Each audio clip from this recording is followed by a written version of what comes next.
ನಮಸ್ತೆ ವೀಕ್ಷಕರೇ, ನಿತ್ಯ ಧ್ವನಿಗೆ ಸ್ವಾಗತ, ಸುಸ್ವಾಗತ. ವೀಕ್ಷಕರೇ, ಮಹಾಭಾರತದ ಕಥೆ ಎಂದರೆ ಕೇವಲ ಕುರುಕ್ಷೇತ್ರ ಯುದ್ಧವಲ್ಲ, ಅದರ ಹಿಂದೆ ಅನೇಕ ವೀರರ ಅದ್ಭುತ ಕಥೆಗಳಿವೆ. ಇಂದಿನ ನಮ್ಮ ಕತೆ ಮಹಾನ್ ಯೋಧ ಭೀಷ್ಮ ಹಾಗೂ ಅವರ ಸ್ವಂತ ಗುರುಗಳಾದಂತಹ ಪರಶುರಾಮರ ನಡುವೆ ನಡೆದ ಒಂದು ಅನಿರೀಕ್ಷಿತ ಮಹಾಕಾಳಗದ ಬಗ್ಗೆ. ಇದು ಕೇವಲ ಯುದ್ಧದ ಕಥೆಯಲ್ಲ, ಇದು ಧರ್ಮ ಮತ್ತು ಪ್ರತಿಜ್ಞೆ ಮತ್ತು ಗುರುಭಕ್ತಿಯ ಕಥೆಯಾಗಿದೆ. ಇಡೀ ಭೂಮಿಯನ್ನ ದುಷ್ಟ ಕ್ಷತ್ರಿಯರಿಂದ ಮುಕ್ತಿಗೊಳಿಸಿದ ಪರಶುರಾಮ ಹಾಗೂ ಇಚ್ಛಾ ಮರಣೆಯ ವರ ಪಡೆದ ಭೀಷ್ಮ, ಈ ಇಬ್ಬರ ಅಜಯ ಯೋಧರ ನಡುವೆ ಯುದ್ಧ ನಡೆಯಲು ಕಾರಣವೇನು ಎಂದು ಇವತ್ತಿನ ಈ ವಿಡಿಯೋದಲ್ಲಿ ತಿಳಿದುಕೊಳ್ಳೋಣ. ವೀಕ್ಷಕರೇ, ನಿತ್ಯಧ್ವನಿಯ ಮಾಹಿತಿಗಳು ಹಾಗೂ ವಿಡಿಯೋಗಳು ನಿಮಗೆ ಇಷ್ಟವಾದರೆ ದಯವಿಟ್ಟು ನಮ್ಮ ಚಾನಲ್ ಲೈಕ್ ಮಾಡಿ, ಸಬ್ಸ್ಕ್ರೈಬ್ ಮಾಡಿಕೊಳ್ಳಿ, ಹಾಗೆ ಕಾಮೆಂಟ್ ಮಾಡಿ. ಎಲ್ಲವೂ ಕೂಡ ಶುಭವಾಗಿಯೇ ಇತ್ತು. ಆದರೆ ಭೀಷ್ಮನು ಸ್ವಯಂವರದ ನಿಯಮಗಳನ್ನ ಮುರಿದು ಕಾಶಿರಾಜನ ಮೂವರು ಪುತ್ರಿಯರಾದ ಅಂಬಾ, ಅಂಬಿಕಾ ಮತ್ತು ಅಂಬಾಲಿಕೆಯರನ್ನ ಬಲವಂತವಾಗಿ ತನ್ನ ರಥದಲ್ಲಿ ಕರೆದುಕೊಂಡು ಹೋಗುತ್ತಾನೆ. ಇದು ಅಂದಿನ ಕಾಲದ ಅಸಾಮಾನ್ಯ ಘಟನೆ ಆಗಿತ್ತು. ಅನೇಕ ರಾಜರು ಇದನ್ನ ತಡೆಯಲು ಪ್ರಯತ್ನಿಸುತ್ತಾರೆ, ಆದರೆ ಭೀಷ್ಮನ ಸತ್ಯೆ ಮುಂದೆ ಯಾರಿಗೂ ನಿಲ್ಲಲು ಸಾಧ್ಯವಾಗುವುದಿಲ್ಲ. ಹೌದು ವೀಕ್ಷಕರೇ, ಮಹಾಭಾರತದಲ್ಲಿ ಉಲ್ಲೇಖ ಇರುವ ರೀತಿಯಲ್ಲಿ ಭೀಷ್ಮರು ಅತ್ಯಂತ ಬಲಶಾಲಿ ಆಗಿದ್ದರು. ಹಾಗೆ ಭೀಷ್ಮರ ಮುಂದೆ ಯಾರು ಕೂಡ ನಿಲ್ಲಲು ಸಾಧ್ಯವಾಗುತ್ತಿರಲಿಲ್ಲ. ಭೀಷ್ಮನ ಉದ್ದೇಶ ತನ್ನ ಸಹೋದರ ವಿಚಿತ್ರವೀರನೊಂದಿಗೆ ಅವರ ವಿವಾಹ ಮಾಡಿಸುವುದು. ಆದರೆ ಭೀಷ್ಮ ಹಸ್ತಿನಾಪುರಕ್ಕೆ ಬಂದಾಗ ಒಂದು ಸತ್ಯ ಅವನಿಗೆ ತಿಳಿಯುತ್ತದೆ.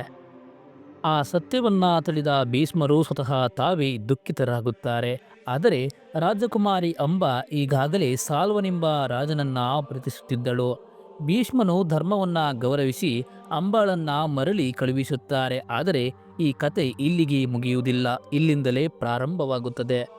ವೀಕ್ಷಕರೇ, ಕೆಲವೊಂದು ಬಾರಿ ನಾವು ಮಾಡುವಂತಹ ತಪ್ಪು ನಾವು ಸರಿಪಡಿಸುವ ಪ್ರಯತ್ನವನ್ನ ಮಾಡಿದರೂ ಕೂಡ ನಾವು ಮಾಡಿದ ಒಂದು ತಪ್ಪಿನಿಂದ ಸಾಕಷ್ಟು ಅನಾಹುತಗಳೇ ನಡೆಯುತ್ತದೆ ಅನ್ನೋದಕ್ಕೆ ಸಾಕಷ್ಟು ಉದಾಹರಣೆಗಳು ಕೂಡ ಇರುವಂಥದ್ದು. ಹಾಗೆ ಇಲ್ಲಿಯೂ ಕೂಡ ಭೀಷ್ಮರು ಮಾಡಿದಂತಹ ಒಂದು ತಪ್ಪಿನಿಂದ ಇದು ದೊಡ್ಡದಾದಂತಹ ಒಂದು ಯುದ್ಧಕ್ಕೆ ಕಾರಣವಾಗುತ್ತದೆ. ವೀಕ್ಷಕರೇ, ಮಹಾಭಾರತ ಅಂದಾಗ ಸಾಮಾನ್ಯವಾಗಿ ನಮಗೆ ಅನಿಸುವಂಥದ್ದು ಕುರುಕ್ಷೇತ್ರ ಯುದ್ಧದ ಬಗ್ಗೆ. ಕುರುಕ್ಷೇತ್ರ ಯುದ್ಧ 18 ದಿನಗಳ ಕಾಲ ನಡೆದಿತ್ತು. ಈ ಯುದ್ಧ ಅನೇಕ ಜೀವಗಳನ್ನು ಕೂಡ ಬಲಿ ಪಡೆದಿತ್ತು. ಹಾಗೆ ದೊಡ್ಡ ಮಟ್ಟದಲ್ಲಿ ರಕ್ತಪಾತವನ್ನೇ ಹರಿಸಿತ್ತು. ಆದರೆ ಇದು ಧರ್ಮ ಯುದ್ಧವಾಗಿತ್ತು. ಭೀಷ್ಮರೇನೋ ಅಂಬಾಳನ್ನ ಮರಳಿ ಕಳುಹಿಸುತ್ತಾರೆ, ಆದರೆ ಸಾಲ್ವನು ಅಂಬಾಳನ್ನ ಸ್ವೀಕರಿಸದೆ ಅವಳನ್ನ ಅವಮಾನಿಸುತ್ತಾನೆ. ಭೀಷ್ಮರಿಂದ ಅಪಹರಣಗೊಂಡ ನಿನ್ನನ್ನ ಸ್ವೀಕರಿಸಲು ಸಾಧ್ಯವಿಲ್ಲ ಎಂದು ಅವಮಾನಿಸುತ್ತಾನೆ. ಅವಮಾನದಿಂದ ತೀವ್ರವಾಗಿ ನೋವುಗೊಂಡ ಅಂಬಾ ಭೀಷ್ಮನ ವಿರುದ್ಧ ಸೇಡು ತೀರಿಸಿಕೊಳ್ಳಲು ನಿರ್ಧಾರವನ್ನ ಮಾಡುತ್ತಾಳೆ.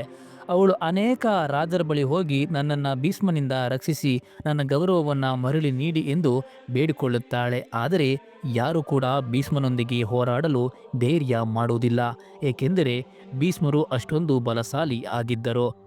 ಆದರೆ ಕೊನೆಗೆ ಅಂಬಳು ತನ್ನ ಕೊನೆಯ ಆಸೆಯೊಂದಿಗೆ ತನ್ನ ಗುರು ಪರಶುರಾಮರ ಬಳಿ ಹೋಗುತ್ತಾಳೆ.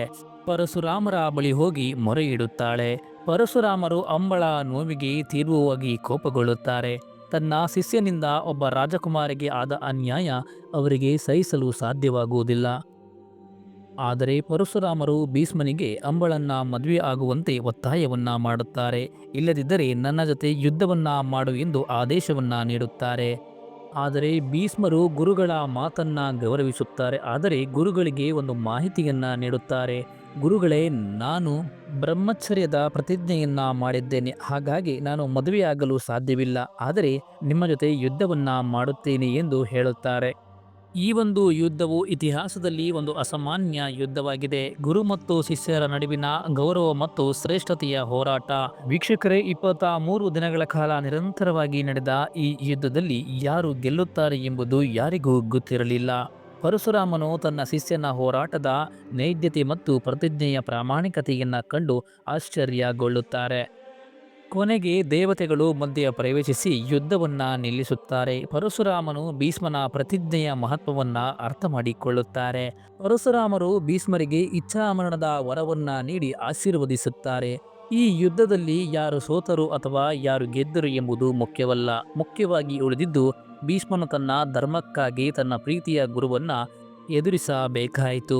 ಈ ಒಂದು ಘಟನೆ ಮಹಾಭಾರತದ ಯುದ್ಧದಲ್ಲಿ ಭೀಷ್ಮನನ್ನ ಅಜೇಯ ಮತ್ತು ಅಸಾಧಾರಣ ಯೋಧನಾಗಿ ಪರಿಗಣಿಸಲು ಮತ್ತಷ್ಟು ಬಲ ನೀಡುತ್ತದೆ.